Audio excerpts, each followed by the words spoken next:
Mask, a highly controversial topic, recommended by virtually the entire mainstream media and mandated by most public health authorities to be worn in public places. But do they work? That's the question. And are there any risk or harm to you? I found that there were none of these well-designed studies that are intended to remove any bias, any observational bias. Out of all of the many trials that were done, none found that there was a statistically significant advantage for this application to wearing a mask versus not wearing a mask. I've come to the conclusion that the most prominent vector of transmission is these fine aerosol particles. And those fine aerosol particles will follow the fluid air. So in a surgical mask, there is no way you're blocking the fluid air. When you breathe wearing a surgical mask, the lowest impedance of airflow is through the sides and tops and bottoms of the mask. In other words, very little of the airflow is going to be through the actual mask. The mask is only designed and intended to stop your spitballs from coming out and hitting someone. If the flow of air is through the sides, whatever is carried in the air, whatever molecules or small particles are carried in the air are going to flow that way as well. And that's how you get infected. If you're not stopping them coming in, you're not stopping them coming out either. They follow the flow, period. That's the way it is. So that's why there's an equivalence, I think, between it doesn't protect you and it doesn't protect anyone else either. There's this dissonance between what the science actually tells you when you measure correctly and what the health authorities would like to tell you to do. They want you to be convinced that you're in this dangerous environment and that if you follow their directives, then they're going to keep giving you what the directives are, and that's their purpose in life, is to control your life and to give you directives, and you're going to accept that, and that's part of how they convince you that you absolutely need the state to save your life. I think that's what's going on.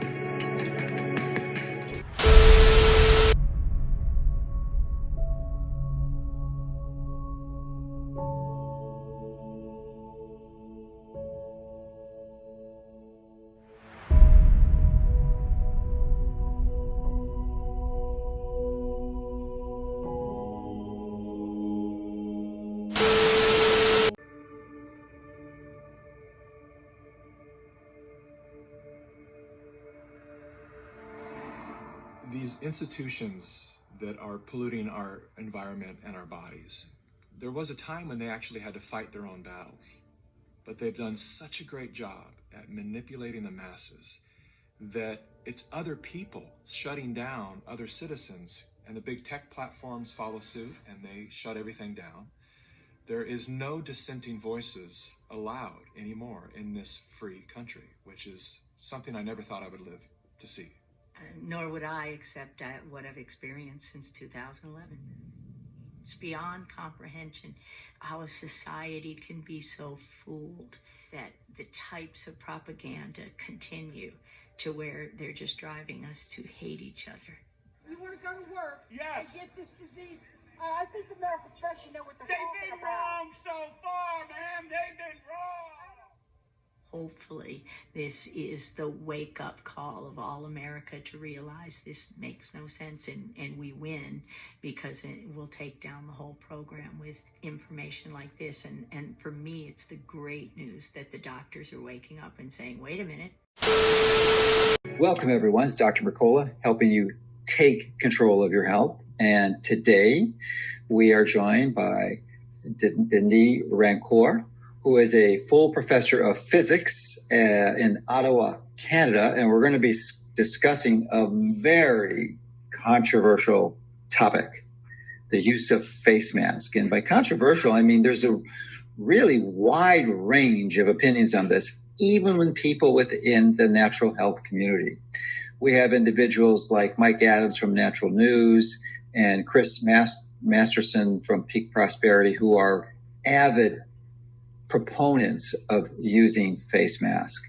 And of course, as is most of the country, but there's another side to this equation. I was actually endorsing face masks myself and posted a video early in this, like in early March, maybe it was probably early March, promoting the use of face masks based on the experience of some of the Eastern European countries, and just the rational logic of it seemed to make sense at the time. But since then, I've interviewed Judy Mikovits, who was a strong opponent and did not recommend the use of masks for a variety of reasons that we'll discuss. So I want to tease through these details, and Denis is one of the experts who has really studied this very carefully, even though he doesn't have a degree in biology. He's a degree in physics, and I have enormous respect for physics.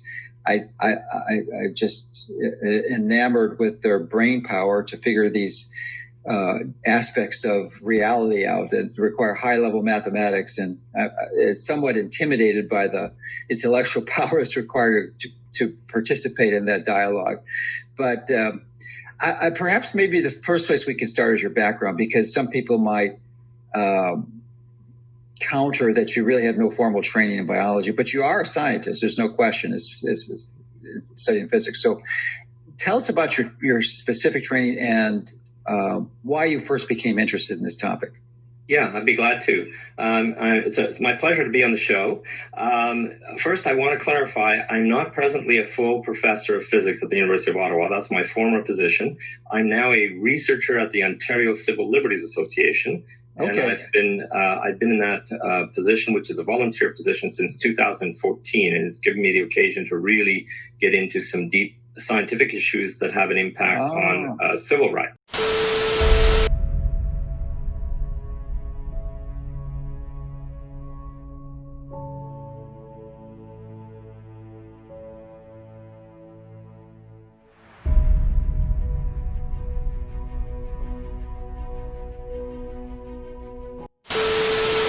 People. So I think it's partly also it has that side effect of letting them get away with not taking care of the people that they're responsible for. Yeah, it's also setting the precedent that if they can get away with instilling or forcing everyone to wear a mask for the greater good, not for scientific justification, but for the greater good, then it's a very small step to force everyone to get a mandatory vaccine for the greater good. Yes, and I agree. And we went further in our letter. We put it this way. You see, there's a recent scientific study that is seminal in my mind that came out last year, 2019, written, actually the first author is the executive director of the Ontario Civil Liberties Association that I do the research for. And he's a physicist also. And he wrote an article with another physicist. And what they showed was they tried to look at under what conditions a society will gradually degrade towards a more totalitarian state. And what they found was that there were two major control parameters that characterize the society that will tell you if that is likely to happen or not. And one of those control parameters is authoritarianism in the society. And what they mean by that is how successful can an individual be to refuse something, like to refuse to wear a mask if they protest? What is the level, what is the chance that they'll succeed if they refuse? So that would be related to the degree of authoritarianism. And then the other important parameter is the degree of violence in the society. So how violent is the repression if you disobey? So how big is the fine? Can you go to jail? How much punishment will you be subjected to and personally suffer if you disobey a particular rule, for example, wearing of a mask? So those two parameters, they were able to establish what we call a phase diagram of societies in the diagram of those two parameters. And what they found is that in present society, if you estimate the average value of those two parameters for the United States or Canada, we're in a state right now where the society is very gradually and very slowly evolving towards totalitarianism. And the way to slow that and to prevent it is for people to object and to scale it back. So as soon as you agree with an irrational order, an irrational command, and you agree to go along with it, and it's not science-based, then you are doing nothing to scale that back. you're doing nothing to bring back society towards the free and democratic society that we should have, and you're allowing this slow march towards totalitarianism. So that's how I would explain the importance of objecting to this and of trying to find it in society that people will resist this. Well, great points, and that's an area I wanted to dialogue with you on, because it would seem to me, and I've been somewhat negligent about diving deep into this to study, to come to a really scientific, or at least evidence-based conclusion based on the research, what seemed to make the most sense, like you have. I just haven't had the time, because I've been focusing on the other side, the preventive aspect, building up the immune system and looking at all the variables around that. So that's been my primary focus. But that's one of the reasons I wasn't interested in engaging in this discussion, to bring up my level of knowledge on this. But assuming you've done this due diligence and you've reviewed the evidence and you're convinced that masks don't work, and it's actually even worse than that, they make you sick, or at least they radically increase your likelihood of getting ill from some other disease. So you conclude that wearing this mask is providing essentially no benefit to me or those that I'm exposed to, or that are exposed to me. So you have that conclusion. You understand that participating in this nonsense is actually going to increase the risk of even further craziness from the government. So what have you concluded, and do you recommend as a way to non-violently protest? Because there are some complications of resisting this. I mean, if you don't wear your mask on a plane, you will be permanently barred from ever flying the rest of your life on that airline. That's it. You're gone. You're just history. So I mean that's sort of an extreme example. But maybe you could walk through. I'm sure you thought this through as to how people can object to this nonsense and essentially wearing the mark of the beast.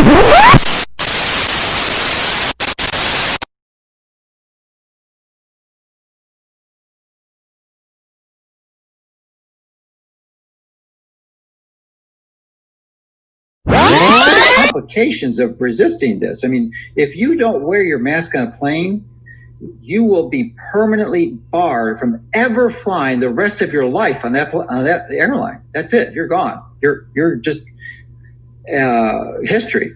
So I mean that's sort of an extreme example. But maybe you could walk through. I'm sure you thought this through as to how people can object to this nonsense and essentially wearing the mark of the beast. Wearing the mark of the beast. Mark of the beast.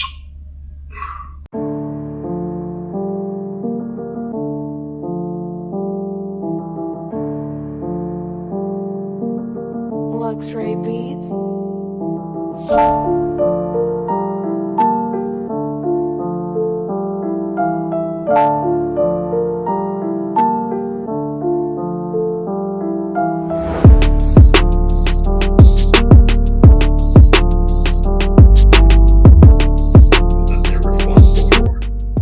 Yeah, it's also setting the precedent that if they can get away with instilling or forcing everyone to wear a mask for the greater good, not for scientific justification, but for the greater good, then it's a very small step to force everyone to get a mandatory vaccine for the greater good. Yes, and I agree, and I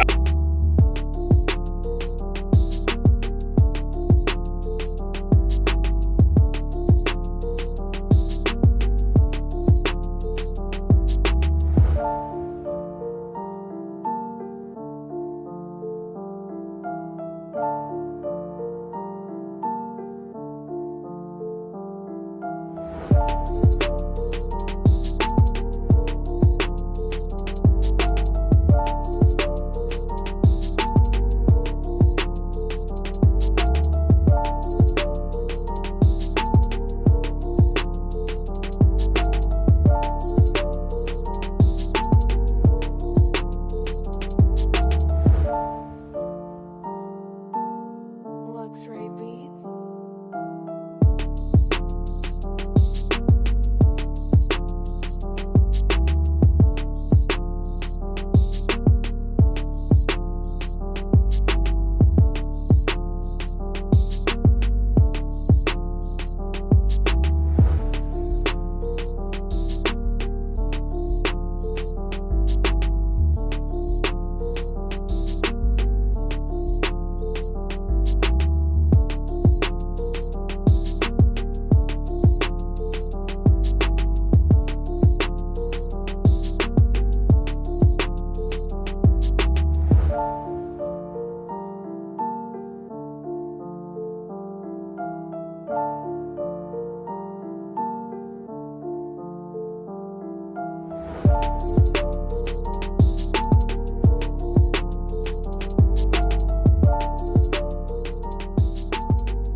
about that.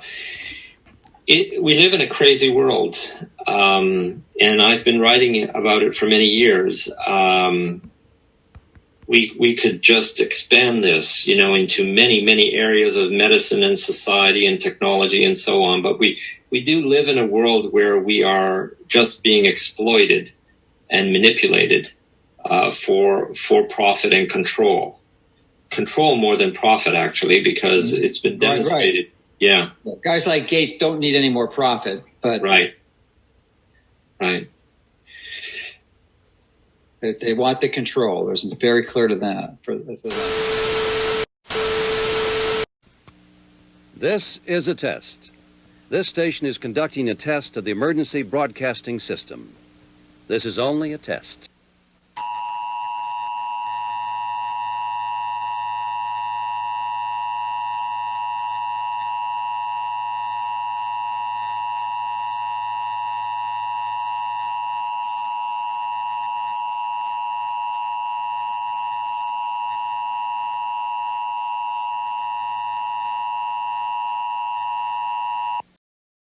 This concludes this test of the emergency broadcast system.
Truth there when he was explaining that, but so that's an admitted danger. The World Health Organization document has a long list of admitted dangers, and what I find extraordinary is that they also have a list of what they call potential advantages.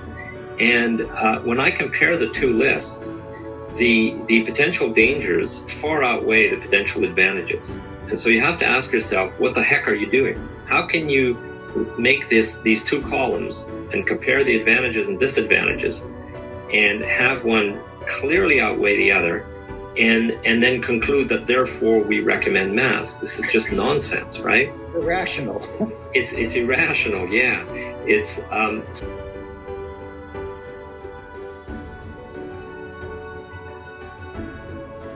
went into the civil liberties aspect of it as well, because I think this is very important.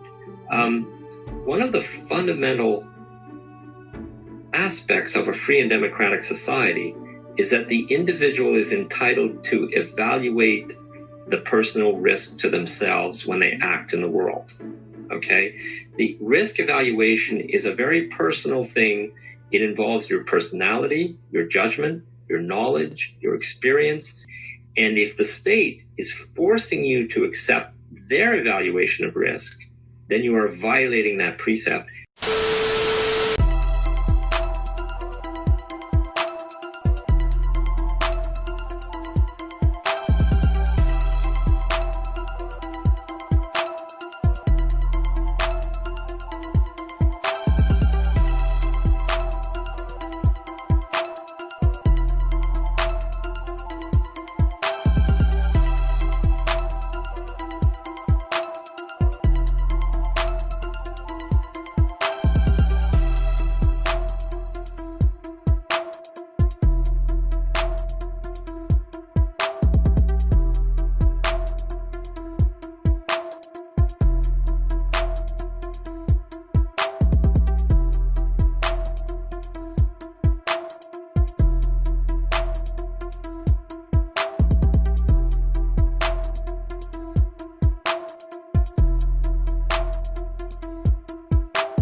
This is a test. This station is conducting a test of the emergency broadcasting system. This is only a test.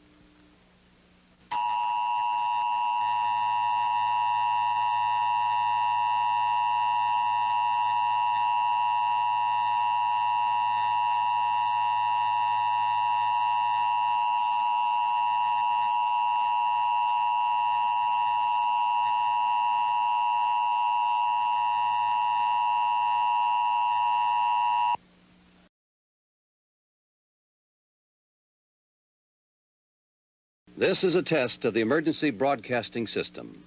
The broadcasters of your area, in voluntary cooperation with federal, state, and local authorities, have developed this system to keep you informed in the event of an emergency.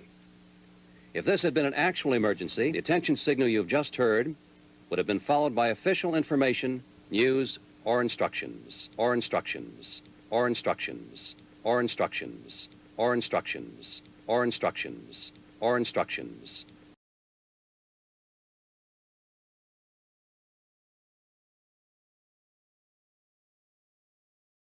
This concludes this test of the emergency broadcast system.